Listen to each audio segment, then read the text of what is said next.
Hey guys, what is up? Welcome to the new comic book day preview video for July 10th, 2024. Um, it's a pretty packed show tonight. A lot of stuff to get into. A bunch of really nice covers, a lot of really great reads, some big releases. So we're going to jump into it. Stick around after the video. We'll kind of talk about what we got going on besides all this. And yeah, let's get into it. Percent. There we go. All right, guys. So we're going to start with cover fire, as always, best covers of the week. So let's jump into our first pick for best cover of the week, which was Deadpool #1. This is the facsimile edition, the 1 in 25 Benjamin Sue variant. Normally, I don't feature these facsimile 1 in 25s because I just think it's kind of a weird thing. Not that I wouldn't feature them. Obviously, I am featuring one here. So it's just a really awesome Deadpool cover. Kind of swayed me. So I just think this is beautiful. I love the Deadpool and the blood. I love the white background with the sun behind him, all the arrows, just really, really well done. Yeah, I just think this is a great Deadpool cover. Obviously, we're getting a lot of Deadpool covers right now, as all the as he starts to heat up with all the movie talk and stuff like that, since the movie's going to be released soon. So you'll see a lot of Deadpool, and I think he's featured one more time on this list at least. So. Next up for our next pick, we had Kid Venom #1. This is the 1 in 100 Inhyuk Lee Virgin variant. I just thought this was a really awesome, kind of creepy Kid Venom cover. By far, in my opinion, the best Kid Venom cover so far to date. I love the 1 in 100. Normally, I'd say, the trade dress isn't bad, but I think the 1 in 100 is a lot better than the trade dress. The trade dress seems a little odd, just for some reason, seems a little off on this cover. The Virgin, in my opinion, is the better cover. So, but just a really awesome cover for this character. I love the blues on this. Like I said, just kind of creepy as hell. So, I loved it. So. And then we have a few honorable mentions this week, so let's get into those. So our first honorable mention is Batman 89 Echoes #3. This is the W. Scott Forbes cardstock variant, featuring a really nice Michelle Pfeiffer inspired Catwoman. I just thought this was really beautiful. Great Catwoman cover. The drape behind it, like the red drape, is a little interesting. I kind of almost would have liked it if it was just a solid black cover, but I do like how the red reflects off of the suit and everything like that. So I just thought this was really well done. Anytime you get this depiction of Catwoman on a cover, I think it's normally a surefire hit. So, and next up we have Gun Honey Collision Course #3. This is the cover A and the Helmet Version variant by Ji-Hung Lee. I couldn't really decide which one I wanted to feature here. I do like the cover A with the trade, but I thought the helmet one was really cool looking, and I just really loved it.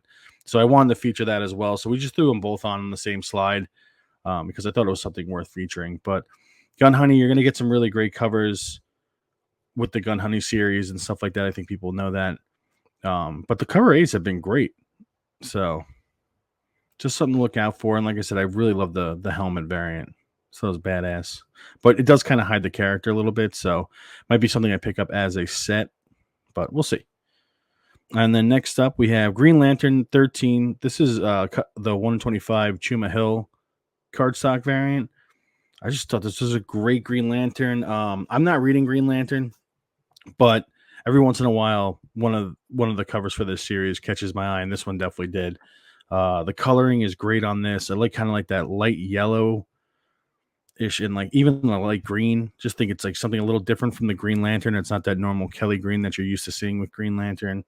Obviously the art is beautiful. The figure itself is awesome. So yeah, just a really, really cool, simple but really eye-catching Green Lantern cover. So then next up we had Daredevil 11. This is the Scott Williams Deadpool Kills the Marvel Universe variant. This is the the Daredevil 183 homage to Frank Miller. I just thought this was really great. Now, again, normally like homages and things like that, I'm not necessarily the biggest fan of, but I thought this one was done so well. It's not a surprise that it's from Scott Williams. But yeah, I just thought this was great. I love the color on this with the black, red, and white. Just really simple color scheme, and it's just a beautiful homage cover. So was definitely digging this. I wanted to figure I would know if we were gonna put both Deadpool covers on here, but I just thought they were both so good that we wanted to feature both of them. So there you have it. And then we have one more. This is Transformers #1. This is the 7th printing Clayton Crane web store black and white Virgin variant. So I'm not exactly sure what's going on. I'm not sure if this is only offered through Clayton Crane's web store. That's what it sounds like. But I don't know if there's other 7th printing variants. This was the only one I saw. So I don't know. Maybe the date's a little mixed up on this one, but I did want to feature it just because I thought it was a really beautiful black and white Optimus cover. I mean, this thing is really cool. I would love to see it in color as well, but I think it did really stand out really nicely in black and white. So we just wanted the features. I thought it was really cool. I know it's a 7th printing, and that's kind of crazy in its own right, but it is a beautiful cover. So there you have it for Cover Fire this week, guys. We'll go run through the covers real fast just so you can get a second look. Deadpool #1, the facsimile edition, 1 in 25 Benjamin Sue variant. Kid Venom #1, the 1 in 100 Inyuk Lee Virgin variant. Batman 89 Echoes #3, W. Scott Forbes cardstock variant. Gun Honey Collision Course #3, cover A in the Helmet Virgin variant by Ji Hung Lee. Green Lantern 13, the 1 in 25 Chuma Hill cardstock variant. And Daredevil 11, Scott Williams Deadpool Kills the Marvel Universe variant. And then the Transformers #1, 7th printing Clayton Crane web store black and white Virgin variant. So some pretty nice covers this week. There was a lot to choose from. I actually had to take some off the list because I didn't want it to go too long with the covers, but a lot of cool stuff out there this week for sure. It was a fun list to put together. So next up, we have our eagerly awaited, most anticipated reads of the week. A lot to get into with this one too. So here we go. And our first pick was Ain't No Grave #3 by Scotty Young and Jorge Corona. I'm loving this series. I think this is really great. I'm really digging Scotty Young's writing in this. The landscapes in this comic are just beautiful. I really love the art. There's like I said it when I featured the first issue that there's just some really great landscape pages, and this one was kind of the same. There's just like every once in a while, there's just like a page that just really stands out. I'm not sure who's reading this, but there's one page that features a riverboat. And it's just a stunning, stunning page. And the writing is really great too. I mean, it definitely feels like a Western. It's written in a Western style. Like as I'm reading it, it sounds like a Western movie. But I'm just really digging it. I think it's a lot of fun. There was a lot of character building. You got a lot more about the main character's past in this last issue. It was very interesting, and I'm just very intrigued by this. I just want to read the next issue, so this is something that I'm definitely excited for. And then next up, we wanted to feature the Scotty Young cover as well here. So this is the 1 in 25 Scotty Young variant. I just think this is a great cover. I just think it's a lot of fun. We don't feature every Scotty Young cover, but we do want to feature the ones that like stand out, and this one definitely does, in my opinion. So, and then our next pick for eagerly awaited was Falling in Love on the Path to Hell #2 by Jerry Duggan and Gary Brown. The first issue of this story was really well done. There's a lot to like about this series. The art is beautiful. There's a lot of like symbolism. The first issue dealt heavily with the backstory of the main characters, and I thought that was the most fascinating part. I wish that kind of went on for a little bit longer, in my opinion, because, like I said, I thought it was the best part of the whole first issue was the two main characters' backstories, and I'm hoping they kind of flash back to those. I'm guessing that they will, because there was definitely a lot of stuff that you didn't wasn't explained really. So. But I'm really looking forward to this. I thought it was really well done. It kind of leaves you definitely wanting more from the first issue. So hopefully they can keep the momentum going. And I'm really excited for this book. So there you have it. That was our second pick. We do have a few honorable mentions this week. First up for honorable mentions, Transformers #10 by Daniel Warren Johnson, Jorge Corona, and Mike Spicer. I don't have enough good things to say about this Transformers book. Every issue I'm enjoying immensely. Last issue was really a lot of fun. that dealt a lot of action in the last issue, which was kind of cool to see. They walk a good line of like mixing up the emotional stuff plus like some really good action. And it keeps you on your toes. You really don't know what to expect going into each issue, which I really love for a Transformers book. Um, really digging this book as always. This one just keeps popping up. And then next up, we had Moon Man #3 by Scott Mescudi, Kid Cudi, Kyle Higgins, Marco Licati, Igor Monti, and Hassan Atsmani El Halu. I'm probably saying that wrong. I think I say it wrong every time I feature this book, but I'll get it right one day. I did like this issue. I'm digging this series. The first half of the last issue was a little, I don't want to say boring because that's not the right word. It just, I wanted a little bit more action. And halfway through the book, it kind of takes a turn and you do kind of get that action that you've been kind of waiting for. And I'm hoping it leads more into this next issue. These issues come out pretty few and far between. I'm sure it has something to do with Kid Cudi being pretty busy. I'm guessing. I don't know. That's just my guess. So it does seem like a lot of time passes in between each issue, but I don't mind that all that much. It's kind of nice. I do have to kind of refresh my self on what is actually going on though. So that's the one thing, but I have really been enjoying this. Love Kyle Higgins writing. So we wanted to feature that one. And then next up we had The Ultimates #2 by Dennis Camp, Juan Frigeri, and Federico Blee. This was another one that kind of like took a little while to get going. It was a little confusing in the beginning for the first issue. And then once it like kind of settles in, I thought it was great. Like it's almost like two different books. Like everything, they do a lot of explaining in the beginning, but then once they kind of get past that, I thought it was really good. And I was a little worried for a while. I was reading the first issue and I was like, I don't know if this is going to hold up as far as like some of the other Ultimate books have been really good, at least in my opinion. And I was a little concerned, but then it does take a turn and I thought it was really, really good. And so I'm very excited for the next one. They're definitely like team building and things like that. So you're excited to see who shows up and it's just really fun. I really did like it. And like I said, it really redeemed itself in almost like the second act of the first issue. So definitely looking forward to the next issue. And I think that's it for Eagerly Awaited. So next up is our Funky Fresh category, and that is going to be X-Men #1 by Jed MacKay, Ryan Stegman, J.P. Meyer, Marte Garcia, and this is from Marvel, obviously.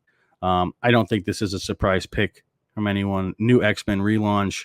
I'm very excited to jump onto X-Men. I had kind of just faded out when it came to X-Men books through the last run. So I'm excited for a relaunch and just to kind of start fresh and with some new teams and some great creative teams behind some of these books. So it's something I'm going to be paying attention to. I did check out the preview and I really did enjoy it.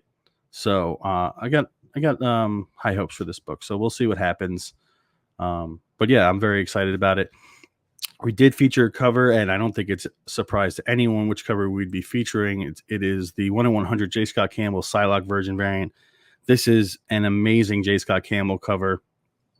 There is the trade dress version available, but I really think the 1/100 is awesome. I'm going to be looking out for it. We'll see if I actually get my hands on it or not. Who knows? But it's a great J. Scott Campbell cover. I think everyone knows, if you pay attention to this list, I'm a J. Scott Campbell fan, and I'm also a Psylocke cover fan for sure. So checks a lot of boxes here. Just a really awesome cover. The color, everything about this is great. The pose, obviously, the costume. I mean, there's just a lot to like about this cover. So, just one Funky Fresh featured this week. I think mostly because I didn't want to take away from the X-Men release. I think it's a big deal. And also it helps that our Spotlight Key of the week is also a new release, but we featured it as a key because it also checks that box. So for our Spotlight Key of the week, we went with Star Wars Ahsoka #1. Key significance here: first appearance of Baylan Skoll and Shin Hati, the two Jedis from the Ahsoka series. So I'm not sure if this series is just a retelling of the Ahsoka series. I couldn't really tell from the description. I kind of feel like it is. But we'll see. Hopefully there's a little bit more to it. But either way, it does have some key significance with the first appearance of those two characters. And Shin Hati was one of my favorite characters from that series. I thought she was such a cool and intriguing character. And I think they've recast Balin Skull, so they're going to continue on with that character's story as well, which is a sad, unfortunate event, but I'm glad that the character is still going to be involved. There are a couple featured covers with this one that we wanted to show off. First one would be the Ken Lashley foil variant. I really want to see this in person and see what the foil's like. If it's a spot foil or something like that with the sabers or something like that and the lasers, that could be really cool. If it's just a full-on foil cover, that we know would also be really nice. I just think this is a really great cover. And then there was one more, which was an exclusive. This is the Takashi Okazaki Trade and Virgin exclusive. We wanted to feature this because it does feature the two characters that will be turning up as first appearances. So I think that's definitely something, to keep in mind. It is an exclusive, so you have to look for it. And it is a beautiful cover. I think it's great. I love the black and white with the color splash of the sabers. So it's just really cool stuff. Like I said, a pretty packed week this week. So there you have it, guys. That's the list this week. One thing that didn't make the list that I do want to mention is the Teenage Mutant Ninja Turtles anniversary issue. That kind of just slipped through the cracks, unfortunately. It should have been somewhere on that list, either somewhere featured with the cover or a new release or something like that. But we just didn't have time to go back and, readjust the site. So I did want to bring that up. Also, guys, we are back running on Whatnot every Friday night. We do a late night show, Total Request Live comics. So check me out there if you're interested in picking up some comics. We always do hot books of the week, and then it's just a full-on request show, so you can request whatever you're looking for. It kind of ranges in all over the place what people ask for, so it's a fun time. Besides that, you guys can follow me on Instagram. Same name here, there, whatnot. So Conlon_comics, and like, subscribe, give a thumbs up, all that good stuff. And I will see you guys next week. And as always, guys, happy hunting.